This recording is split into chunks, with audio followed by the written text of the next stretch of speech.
Hey, to add or remove lock screen widgets on the CMF Phone 1, first of all, you will have to open settings. Now you will have to start scrolling and open lock screen. Then go into the lock screen widgets. Now you can tap widget to add to the lock screen. So we can find here few widgets.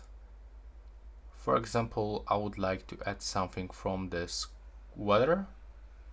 There we go. But maybe I will actually add this one. And also I would like to quickly turn on the torch. Yeah, definitely. I'm gonna select torch and another option, for example, the Bluetooth, and another one, the hotspot. And now when I'm gonna lock the phone, there we go. As you can see, we can add the lock screen that we add. If you want to remove them, you can simply click on the X on every widget that you want to remove. And that's how it looks right now. Please subscribe.